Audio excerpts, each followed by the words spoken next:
On se prépare ensemble pour l'avant-première du film Le Diable s'habille en Prada 2. Je te mets les inspirations juste ici. Mon petit secret pour avoir un teint toujours parfait lorsqu'on prend en photo, c'est d'utiliser une base assez foncée. Pour le fond de teint, je vais utiliser le fond de teint Benefit, je le tourne sur ma main et je vais le mettre en petits points sur mon visage. Je reviens juste avec le pinceau de chez It Cosmetics et je vais adapter la couvrance. À chaque étape de mon maquillage, je vais utiliser la brume de chez Dalba, ce qui me permettra d'avoir un teint beaucoup plus glowy. Pour l'anti-cerne, comme d'habitude, je vais utiliser celui de chez Hourglass, coin interne et coin externe de mon œil. Bien sûr, je le travaille au doigt. Un petit coup de brume de chez Dalba. Passe au bronzer crème, je prends celui de chez Essence avec le même pinceau fond de teint et je vais venir tapoter sur le haut du visage, également sur les joues et légèrement au niveau de la mâchoire. Ce bronzer stick, il est petit prix, franchement, il est juste génial. Je viens remettre un tout petit peu d'anti-cerne en dessous mes yeux et très légèrement en dessous mon bronzer.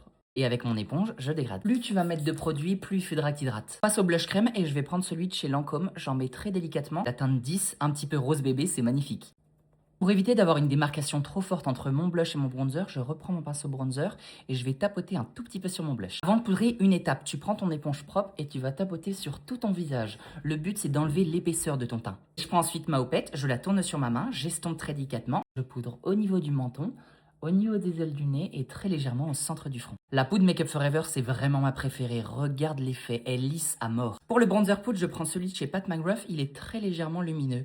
Et tu vois où j'avais mis mon bronzer crème, et ben je vais tapoter juste par-dessus. Le blush, j'avais envie de tester celui de chez One Size, donc j'en prends très délicatement. Je sais pas si c'est très pigmenté. Ouais, c'est joli. Et pour refondre toutes les matières, bien sûr, un petit peu de spray d'Alba. Les yeux, je vais faire quelque chose de simple. Je commence avec un fard blanc que je mets juste dans le coin interne. Je continue sur une couleur un petit peu taupe que je vais mettre juste dans mon arcade sourcilière. J'intensifie très légèrement mon ras de cils avec un fard un petit peu marronné.